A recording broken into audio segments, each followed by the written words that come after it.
Good evening and welcome to your Thursday night podcast here on Four Lad Third Dream. My name's Andrew. I'm joined again tonight for just some more reaction to the new manager. Myself and Stevie obviously spoke about that just after the press conference that was at 11 o'clock this morning. But, we've only got mine and Stevie's views, so let's get some of the views of the other lads, some of my other favourite podders here on Four Lads, Kenny, Calvin, and Davie. Calvin, we'll start with you, mate. How much of the press conference did you see? Have you watched the interview yet on Rangers TV? What are your overall initial thoughts? I managed to watch the press conference live earlier on. I've not managed to catch up on the interview just yet, just due to work, but I was one of the ones that was very not Russell Martin before today. I think the last words was, please don't be. And then now we're here. But he said the right things, but we've all had that before. So you'll have my support, but I'll wait and see how things turn out. I think that's probably the best way to be. We've been let down in the past by so many good talkers. So let's see how some of these actions are rather than what they say in words. Personally, that's the way I'm looking at it. Yeah, I think you're in the same boat as many of us, Calvin. Again, as you say, plenty of good talkers, plenty of well-interviewed people, but it all comes down to what they're going to deliver. Davie, he's obviously been quite careful, I think, in the press conference, which is sensible. There were a number of people who were asking and, for specific promises. Do you think you're going to win the league? Do you think you're going to win a trophy? All this kind of stuff. And he was very careful to say that his remit's just here to win games. So that's what we're looking for here, right? Yeah, absolutely. It was very noticeable what organisations those questions came from as well. Two of them are for the BBC, dare I say it. He batted them away with exactly the answers he should have done. There was actually another question for the BBC trying to get Patrick Stewart to tell us what the size of the transfer kitty was, as if he was going to tell them that. So, yeah, we can see their agenda a mile away. I was actually... I think we usually are quite impressed when we hear new managers. I mean, Russell Martin, he's worked in the media recently as well, hasn't he? I mean, he's an experienced guy at speaking to the press. So it's no surprise that he said all the right things. But I was very pleasantly surprised with some of the things he was talking about. I think the word they used most in the whole press conference was win, which was not the one I expected him to use the most.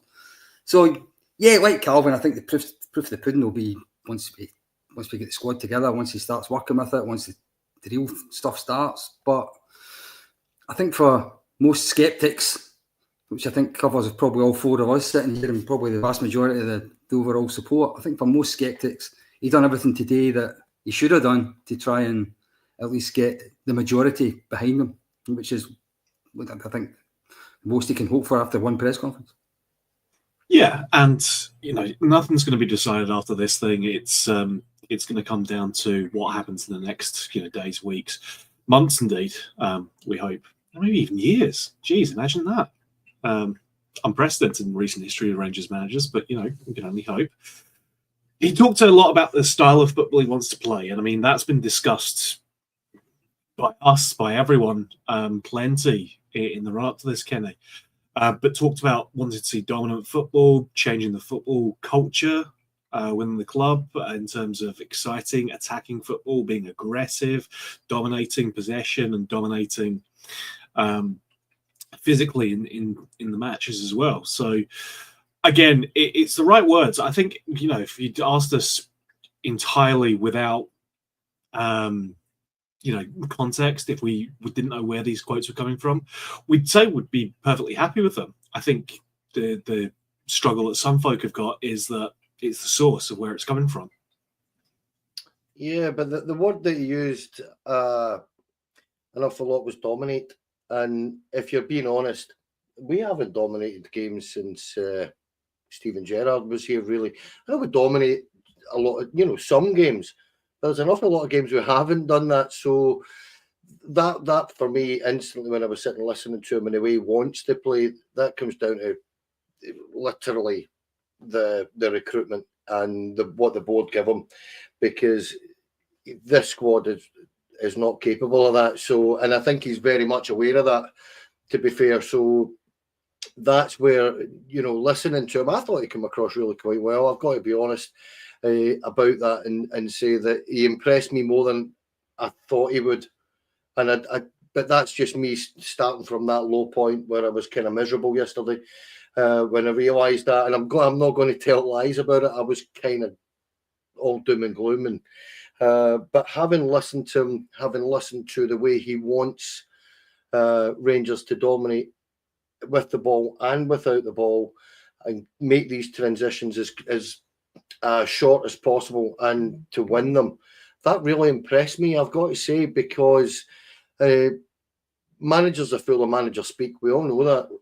But I thought this was, personally, I just thought it was slightly different from certainly what I expected, but slightly different from the last couple of managers in terms of there wasn't quite so much bravado or quite so much I'm the man, which again kind of surprised me, because the things you hear you've heard about Russell Martin is he's a little bit arrogant, and I thought he came across really quite humble today, and really quite privileged and honoured to get the job, and fully aware that, as Davie had said, winning's all that matters up here.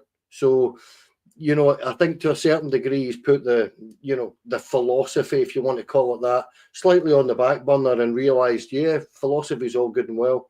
Winning football matches are all that matters. And I was quite impressed with that, I've got to say. I really did like it. Yeah, it was interesting, Calvin, listening to him talk just about his past experience here at Rangers. You know, I think the brief spell that he had with us, which, you know, I had it in my mind that he was with us for a year, but that just is probably what that felt like at that point. He was only here for 6 months from January, another one of those January signings.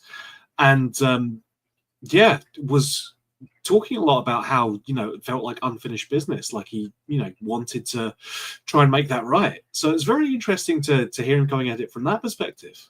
He certainly seems to know, you know, what he wants to do as a manager, but it was interesting seeing and hearing that as part of his motivation. Yeah, actually, one of the things I actually found was quite positive. There was an acceptance to him that he knew what he was like when he was up here wasn't good enough, and he admitted that his body wasn't in the best shape. Let's face it, the team wasn't in the best shape. But it was nice to kind of approach where he was just like, I accept, wasn't good enough, and I'm here to try and change that. And if he didn't have that approach, I think it would be up my arms as well, to be honest. So it was good for a bit of honesty, because how many times do you see somebody come into one of those positions and they kind of palm it off? They palm it off, they're not really interested, they'll say they did the best they could. He openly admitted he wasn't anywhere near the standard. He didn't get to the level, but he understood where the club came from in that stage, because he's had the backlash, he's had the fans on their back, not happy with how performances were, and he wants to make a difference this time around. And maybe that gives you the bit of mentality that can make it a better driving force this time. So it'll be interesting to see how he uses those bad experiences and try and turn them into a positive this time. And that could be a massive thing. You try to put to the players, I've been here, I've seen what it's like when these fans are not with you at that stage. We can't let that happen. And it might give him a bit of experience if he does start off strong to really push it, or if he does have a bit of adversity, they can pull it back together as well. So it'll be interesting to see how he uses that as a motivation. No, for sure. I think, you know, having been there as a player, having seen it, is absolutely something you can draw on, Davie. We've talked about it ad nauseum. We know that this squad needs fairly major surgery. But for you, I mean, what's a priority? Like, what's the first thing on his and Thelwell's list in terms of revamping this squad? Jeez, there's an easy question. Just the entire team, you know? Like, yeah, give us 11 new starting players and that'll do. No, well, the priority is delivering players that can play the way that was described to us today. So, what did he talk about? He talked about being the team that ran most, the team that worked hardest, the team that pressed the opposition at the other end of the park, the team that dominated the ball with it, the team that won it back quickly. All these really good things. And I'll tell you something, that's not the philosophy I thought he had. I mean, all the talk that there was before today was how possession was everything, and how keeping the ball was more important than anything else, and all that sort of stuff. He talked about taking risks and being courageous in the ball, and he talked about taking risks in the final third. And that's exactly what I want to hear. What the priority is, though, as I've just said, is we need an awful lot of players to replace those we've got in all kinds of key positions, because we have got nowhere near the squad that can deliver that kind of football on a consistent basis. My personal view is that everything gets built on a foundation in a football team, and that foundation is the centre of your defence. You look back to what Graham Souness did when he arrived, look back to what Walter Smith did when he arrived in 2007. First thing the two of them did was sort out two commanding, reliable centre-halves. And I think everything starts there. Then that's not going to be the style of football, but that gives you the foundation to then build that style of football on top of it. No, for sure. It's always built from the back. Swarter did that as well. So obviously, as Rangers fans, we're going to think that's a great idea.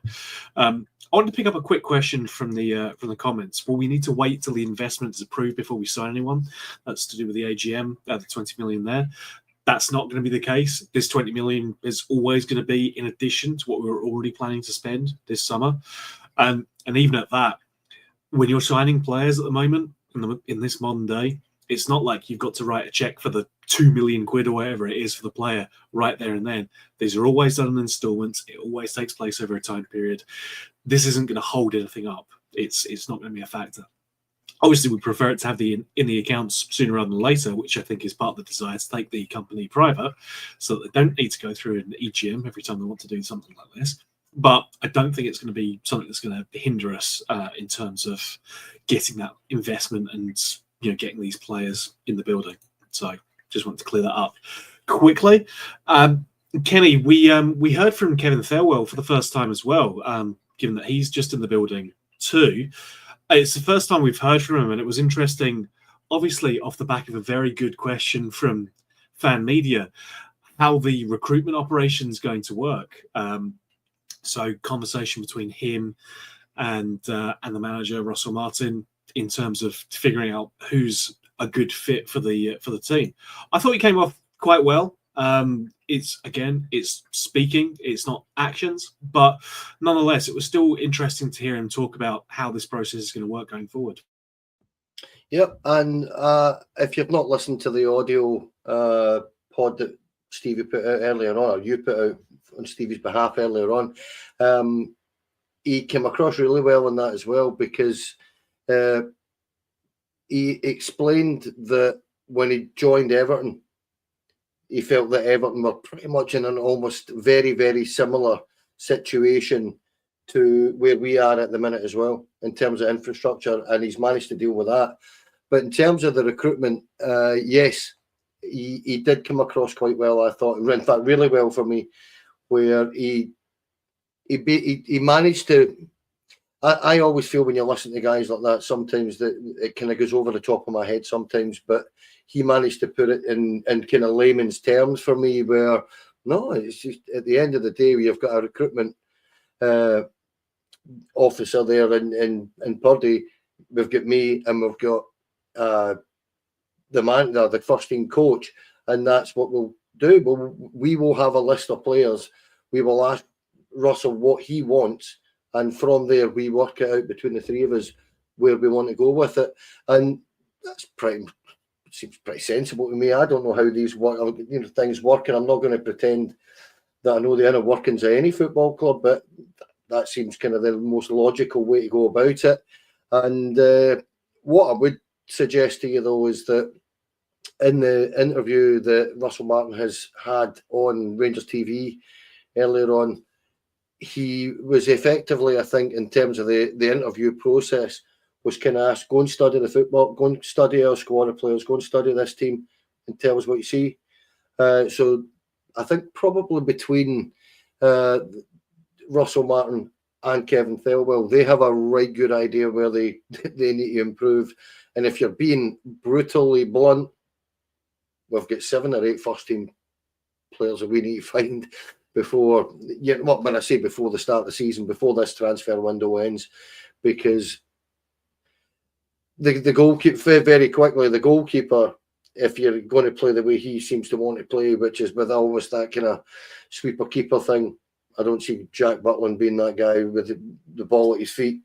2 centre halves, as Davie said.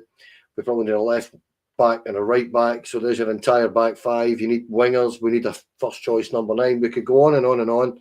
You also need more depth in that squad because there's a number of players in that squad that, if you're being really honest, aren't the greatest. And if you're going to play a particular way, where you're going to play with this high press, we need pace, we need power, and all these things that were lacking. And it was very noticeable that kind of the sporting director kind of figured that out, and kind of hinted at it as well, that don't worry, these things are all in hand. So I do get the impression that they've been at this for quite a while, and now that Russell Martin's in, I would expect the ball to start kind of rolling quite quickly, Andrew. Yeah, you would hope so. I mean, where are we at? 40 odd days until the first game that we're going to be playing, Calvin. So we need to start seeing this change happening sooner rather than later. I think we're a couple of weeks away from players coming back. So we've got a lot of change that needs to happen quite quickly. We've got a change of footballing philosophy.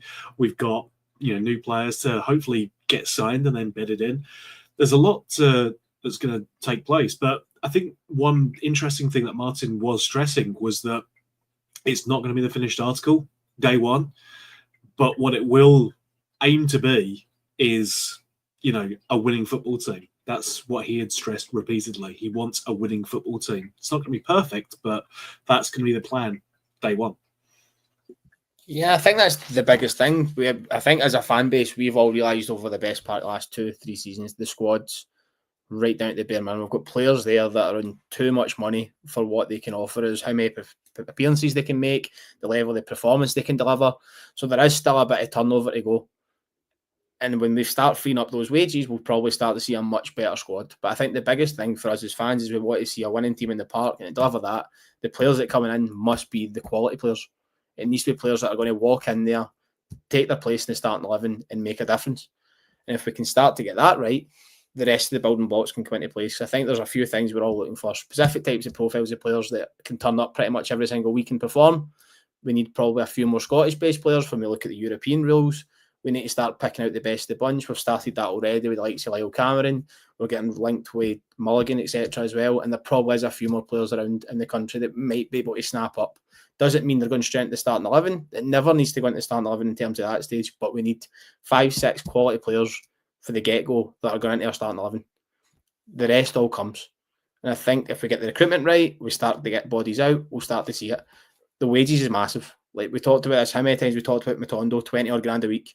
That's massive. That's somebody that needs to be starting every single week. He's never been fit for every single week, never mind that. We're lucky if we get him 5 times a season, and he proved that when he went out on loan as well. Wasn't consistent enough there. So it'll be interesting to see how they handle that. I know they talked about the coach coming in that's massive in the strength conditioning, the fitness and everything like that. So he'll probably want to see the players, see what ones are going to cope with demands of this dominating aggressive football. And then we'll probably start to build up a picture of the players that are going to come in as well. Yeah, and as you say, it's going to be key recruitment. We talked plenty over the past few weeks about how much surgery needs done on this team. And like you say, we've got plenty of players in there who have been not providing value for money. Let's say that.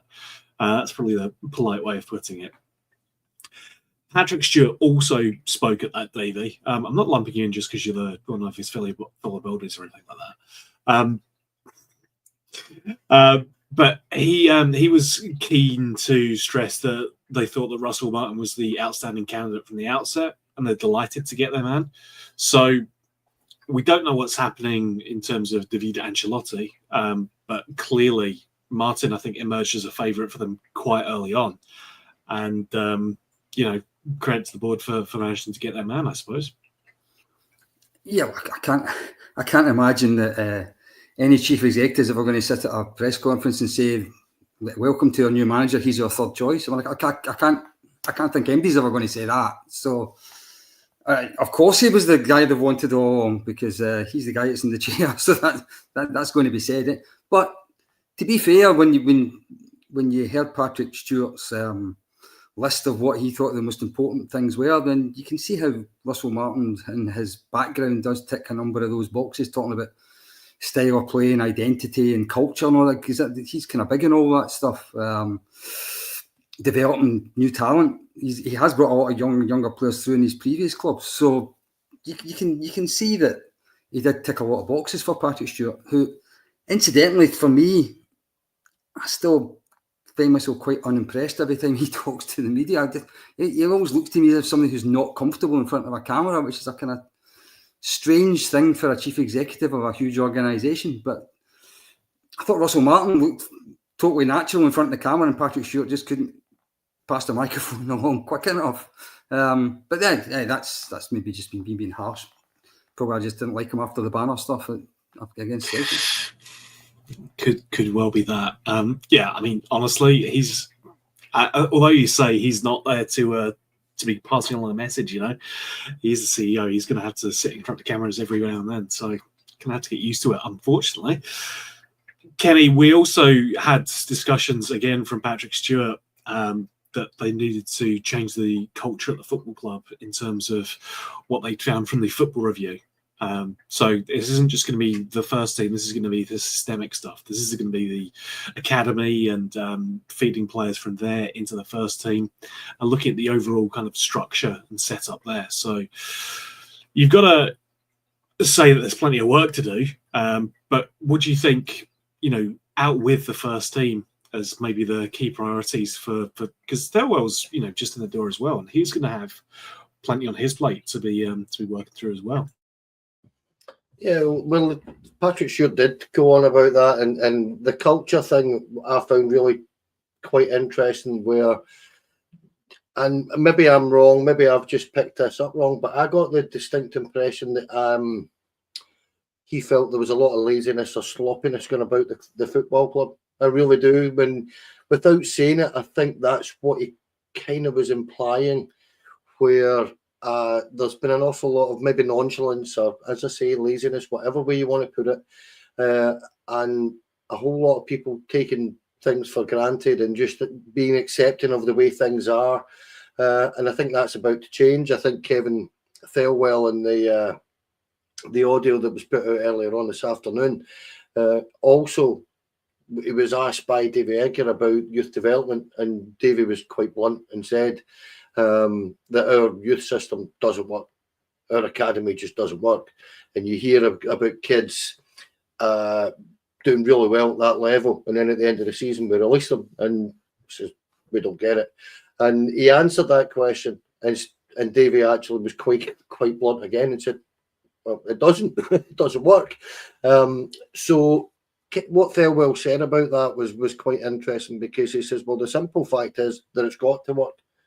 At this minute in time, what we have got to do is, as a football club, make sure that we get a youth system that has a pathway to the first team, because we need to do that.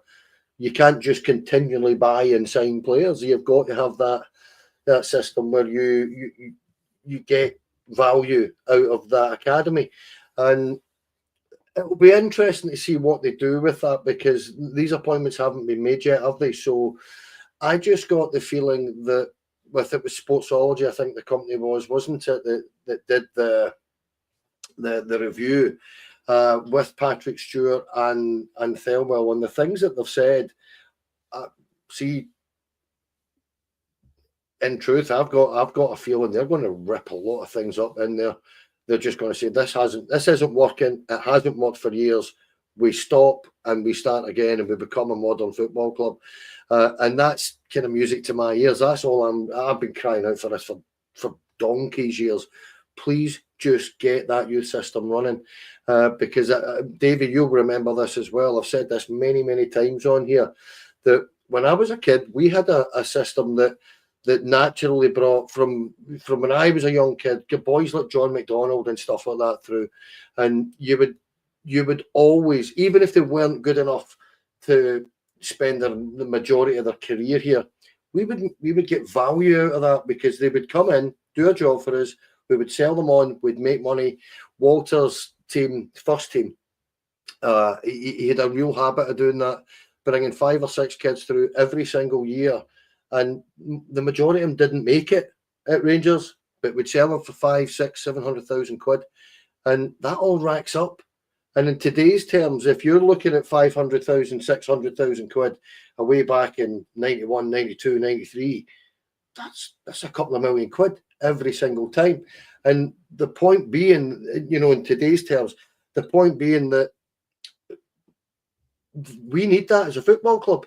There's just no getting away from it. Every single football club that's successful brings kids through, moves them on, and we don't. So I think that's priority, oddly. For me, I'm not saying for the football club in terms of the review that you're talking about. I think they've got a multitude of things they need to correct in there, and they'll start priority will be that first team this season, this summer anyway. But behind the scenes, I think there's going to be a massive overhaul in terms of the football side of things. Business side of things, they've already said they're looking into as well. But the football department is going to be ripped apart, I think. Mm-hmm. And yeah, I mean, it wasn't just that was coming from Stuart, Calvin, that came from Farewell as well. So there's obviously a clear strategy in place to be looking through all of this systemically, because as much as the first team is going to draw attention, it's going to be about everything behind these guys and seeing what the structure looks like and making sure that's working properly as well.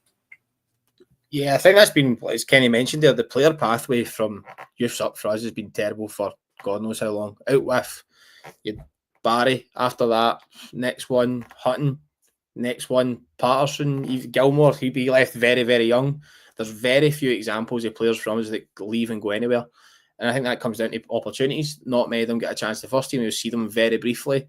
The only one I can really think of is maybe McCormack. When he disappeared and look at the career he had, he got very good value out of whatever transfers he did, but we've seen none of it because he went to Motherwell and then disappeared. Like there is players there that are good enough if they get the right opportunities, and that could come down to a few different things. I know there's been a lot of chat about the link up with Rafe Rovers trying to get some loan opportunities out to players, but same again, playing for Rangers is very different to pretty much any other team in Scotland. So putting them out on loan to another team in Scotland, yeah, they'll get first team football, but so much it can just bypass them. Like the one that I always remember in terms of a loan move for a player was when it was Chelsea's Gilmore when he went to Norwich. That nearly ruined his full career because Norwich just played the ball right over the top of him and he never seen the ball and ended up with Kenny McLean in the middle of the park because he was more effective in that system. So I think that's one of the issues that our youngsters have when they go out on loan. If they're a midfielder, they'll get bypassed so often. If they're a defender, they're up against 6'5" monsters that's just long ball. They're not playing out for the back. The only ones that really get a chance to probably a keeper because he's facing some shots. That's realistically where a lot of our youth players get their opportunities. When they try and get through to the first team, they're in and out. You look at Bailey Rice this year, he's had a couple of good displays, but ultimately he's probably not going to hold down a space because we're needing a winning team in the park every single step of the way. You've seen the young lad Finlay Curtis, he came in, had a good display at Old Trafford, pretty much never seen again. You've seen last year, McKinnon came in, played in the European game, got his goal. So once again, another one out the door. There is talented players there, but where do you see them getting any development from? Even if we can get them out into a loan move where they can play some good first team football somewhere and we sell them on for a bit of money, that's better than them just getting released at the end of their contract. We're probably trying to find that wee balance of getting them first team exposure somewhere, and whether they're going to move in to be an asset in the squad doesn't mean they need to play every single week. You look at guys like Stevie Smith when he came through, was a good player, was understudy for a lot of time, but when he was available, he was always putting in a good performance. We're needing some boys to come through that they're going to be steady enough to play in that first team, but we also need boys that we're going to move on for profit. That's where Chelsea make all their money. Think of the amount of loan moves they put out and then sell them for 20, 30 million to somebody. How many players for that Chelsea systems went and got 30, 40 million transfers without playing a first team football game for them? That's what we need to try and find, working our own market in that stage. Yeah, and I mean, as you say, it's not even necessarily we've got guaranteed amazing first teamers coming through the academy, but it's about getting players who come through who can contribute, who can be squad players. When we're at the stage where we don't have any left backs in the squad and we can't point to a youth and say, oh, well, they can come in and do a job, that's a really poor situation for us to be in terms of the B team. I want to start wrapping up because we've been at this for half an hour and I've potted far too much today already. So I don't want to take up too much of your time this fine evening. But Davie, final thoughts, I guess. Martin's here. We've talked about him in the past, but here's where we are now. Overall thoughts? Excited? Happy? Ponderous? Overall thought is that it wasn't the man I wanted to be sitting with wearing the suit today, originally, especially when I saw his shoes, if I'm allowed to say such a thing. But he came across really well, and I think that if he can implement what he talked of implementing, then you never know. He might surprise quite a number of us. But he's only going to be able to do it if we get recruitment right. So the question Stevie asked today about how recruitment's going to work, I think was the most important question actually at the press conference, the way it worked out. Because we are still suffering for poor recruitment over the last 2 or 3 summers, both financially and on the pitch. And if we get it right, and I hate saying this, but when Celtic went and brought Postecoglou and we were all laughing at him, he got his recruitment right in basically one season. And Celtic are still sitting in the back of that good recruitment at the moment. It's not impossible to do. We've got an organisation now in charge of the club who've got contacts all over the place, who've got deep pockets, who've put really professional people in. If they can get recruitment right, then you never know. Maybe Kenny and I will stop being the 2 grumpy old men once the season starts. Hey, Davey, we're equal opportunity here. Everyone's grumpy and old, so don't worry about that. Even Andrew Stewart, Andrew Stewart's been aged by the teams that he's had to watch so far, you know. Listen, it's always a good laugh, Kenny, and hopefully we're getting to a point where we can talk about some positive stuff. We're starting with a blank slate, so we can only go up, I guess. I feel a lot more positive tonight than I did last night, and even more positive than I did 2 nights ago when it broke. But he's impressed me, you know, today with how humble he was and the humility he's shown. And he talked on the RTV interview about the vision that the new owners and the CEO and the sporting director have, and how excited it was, exciting it was, how excited he was by it, and everybody else is with it.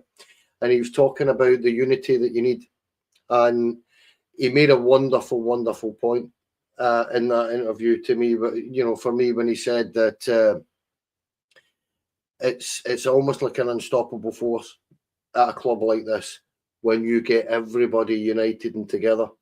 And are we all united and together tonight? No, because the majority are kind of bamboozled by the appointment.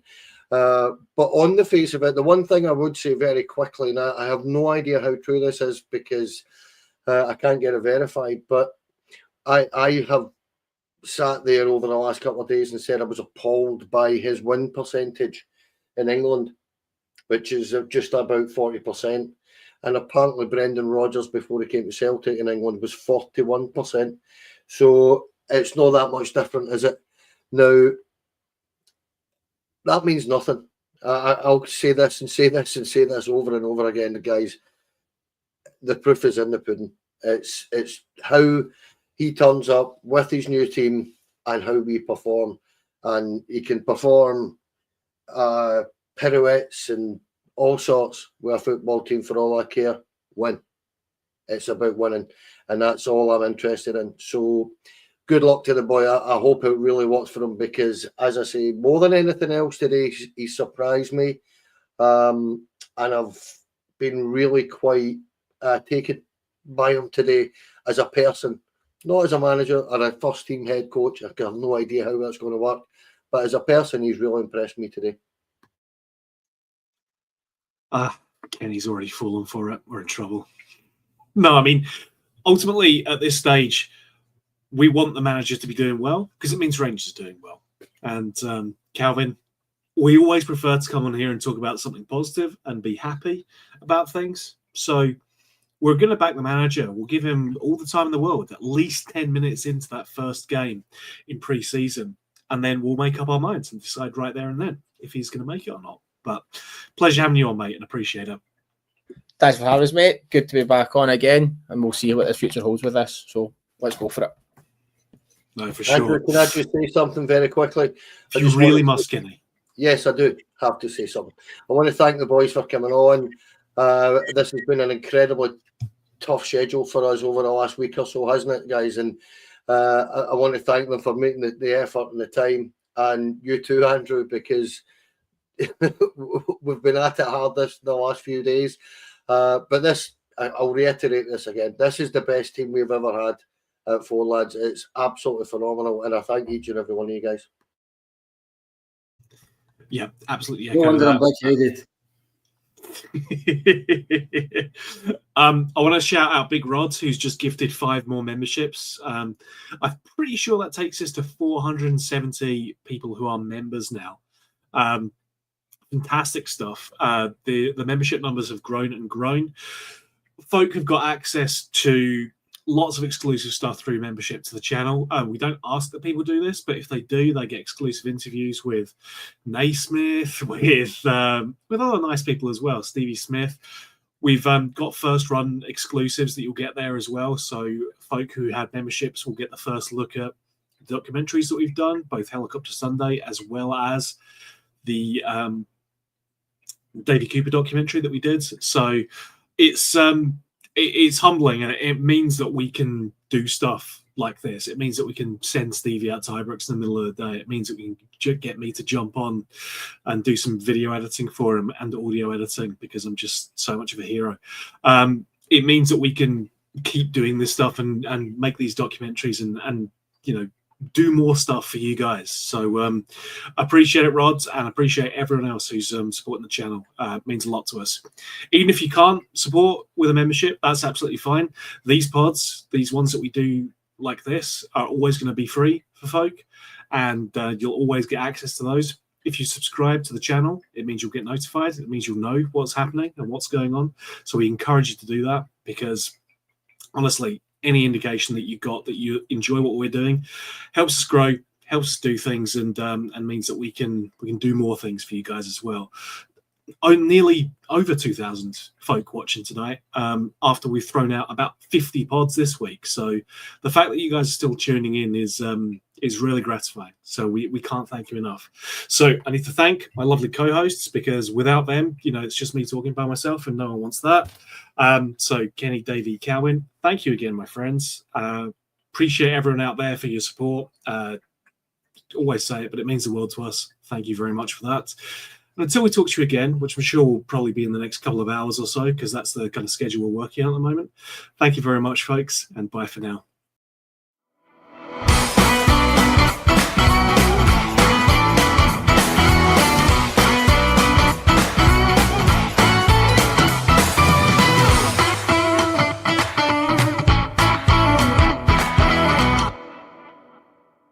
The Four Lads podcast is sponsored by Rhino Express, Clydeview Joinery, Athol Industrial Solutions Limited, and CSD Air Conditioning, in partnership with Black Rooster and Art of Gold. Thank you for listening to or watching the podcast. We hope you enjoyed the show.